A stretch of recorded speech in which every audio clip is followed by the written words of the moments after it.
نحمده ونصلي ونسلم على رسوله الكريم عليه وعلى آله وأصحابه أجمعين أما بعد فأعوذ بالله من الشيطان الرجيم بسم الله الرحمن الرحيم يا أيها الذين آمنوا ادخلوا في السلم كافة صدق الله مولانا العظيم الصلاة والسلام عليك يا سيدي يا رسول الله وعلى آلك وأصحابك يا شفيع المذنبين۔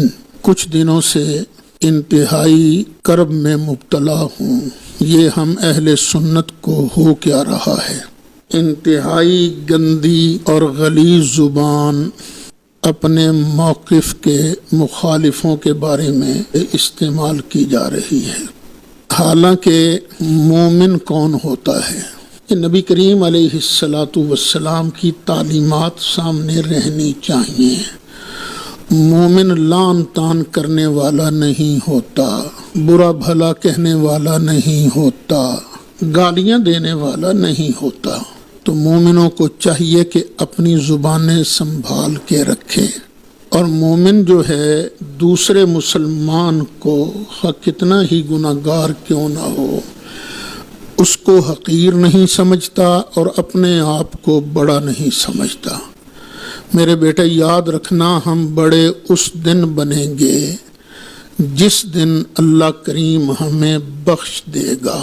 دینی مسائل ہیں، ان مسائل میں ہمیشہ سے علماء میں اختلاف چلا آ رہا ہے، لیکن وہ شائستگی سے اختلاف کرتے تھے، دلائل سے بیان کرتے تھے، لوگ سنتے بھی تھے، جس کی دلیل انہیں اچھی لگتی تھی اس دلیل کو فالو کر لیتے تھے۔ پچھلے چند دنوں سے، چند مہینوں سے کچھ مسائل میں بڑی شدت اختیار کی جا رہی ہے۔ ایک مسئلہ ہے حضرت جناب ابو طالب کے ایمان کا۔ ہمارے اہل سنت کے علماء دونوں طرف گئے ہیں، کچھ نے ان کے ایمان کا قول کیا ہے، کچھ نے سکوت اختیار کیا ہے، لیکن ان کے احترام میں کوئی کمی نہیں، حضرت اور جناب کے الفاظ سے انہیں یاد کرتے ہیں۔ لیکن مسئلہ یہ بنا کہ یہ کہنا شروع کر دیا گیا کہ جو لوگ ان کے ایمان کے قائل نہیں ہیں وہ حرامی ہیں، اور ادھر سے بھی کہنا شروع کر دیا گیا جو ایمان کا قائل ہے وہ حرامی ہے۔ تو شدت تو دونوں طرف سے آئی نا، تو یہ تو فری مسئلہ ہے، کوئی قطعی مسئلہ تو نہیں۔ آپ قطعی مسائل کو چھوڑ کر فری مسائل میں الجھو گے تو پھر ایسے ہی ہوگا نا۔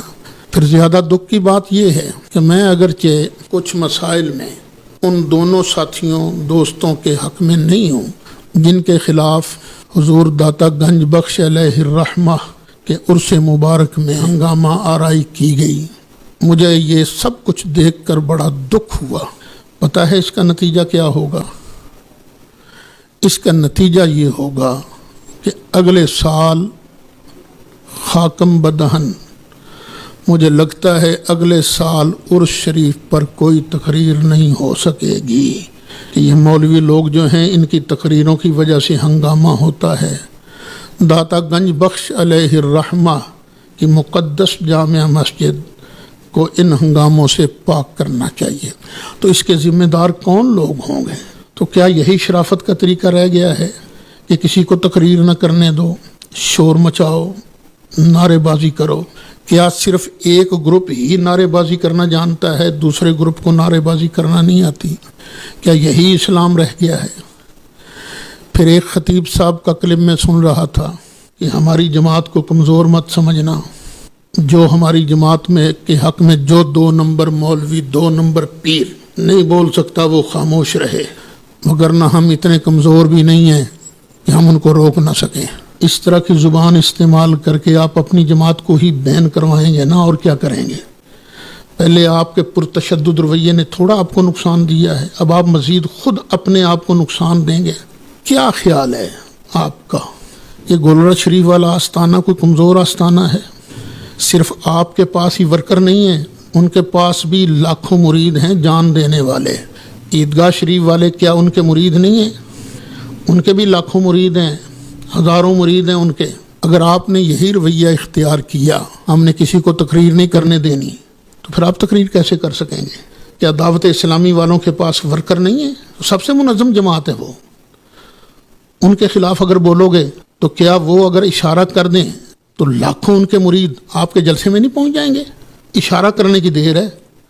تو خدا را یہ ریت نہ ڈالیں. اگر یہ عرفان شاہ اور حنیف قریشی ان کی تقریروں کو روکا جا سکتا ہے تو بھائی پھر میری تقریر بھی روکی جا سکتی ہے، آپ کی تقریر بھی روکی جا سکتی ہے. اور پھر کیا یہ لوگ راول پنڈی میں امن و امان سے جلسہ کر سکیں گے؟ کیا حنیف قریشی صاحب کی جماعت نہیں ہے؟ بڑے نوجوان ان کے ساتھ بھی ہیں. اگر وہ بھی اس پر تل گئے کہ ہم نے کسی مخالف کا جلسہ نہیں کرنے دینا تو پھر کیا ہوگا؟ تو ملک کا تقسیم ہی کرنے کی بات ہے نا، مسلک کو تقسیم کرنے کی بات ہے. پھر بھی ہاتھ باندھ کے کہتا ہوں خدا کے لیے سب ایک ہو جاؤ. وہ کام کریں جو نبی مکرم شفیع معظم صلی اللہ علیہ وسلم کی تعلیمات ہیں، جو اللہ کا فرمان ہے ادعو الی سبیل ربک بالحکمت والموعظۃ الحسنۃ وجادلہم باللتی ہی احسن. اپنے رب کے رستے کی طرف دعوت دو بڑی حکمت کے ساتھ اور اچھے واز کے ساتھ. اچھے واز، اگر لڑنا بھی پڑے، جدال بھی کرنا پڑے تو اس طریقے سے جدال کرو جو احسن ہو. وجادلہم باللتی ہی احسن. زبان میٹھی استعمال کرو اور قرآن پاک بیان کرو. قرآن کا دامن چھوٹتا جا رہا ہے. کہیں ایسے نہ ہو وقال الرسول یا رب ان قوم اتخذوا ھذا القرآن مہجورا، کہ رسول قیامت کے دن شکایت لگائیں گے صلی اللہ علیہ وسلم، اے میرے پروردگار میری اس قوم نے قرآن کو چھوڑ دیا تھا، کہیں ہم ان لوگوں میں شامل نہ ہو جائیں. میرے بچوں، یہ قرآن یہودیوں کے لیے بھی آیا ہے کہ وہ بھی اس سے نصیحت حاصل کریں، عیسائیوں کے لیے بھی آیا ہے کہ وہ اس سے نصیحت حاصل کریں. لیکن جو لوگ قرآن کو قبول کر چکے ہیں، لا الہ الا اللہ محمد الرسول اللہ پڑھ چکے ہیں، ان پر تو زیادہ لازم آتا ہے کہ وہ اس پر عمل کریں. اور یہ میں ان دونوں ساتھیوں سے بھی کہتا ہوں کہ وہ بھی اپنی زبان پر کنٹرول رکھیں، سخت زبان استعمال نہ کریں. اللہ مجھے بھی قرآن کے مطابق زندگی گزارنے کی توفیق نصیب فرمائے اور سب لوگوں کو قرآن کریم ہی کو اپنا مشن بنا کر چلنے کی توفیق نصیب فرمائے.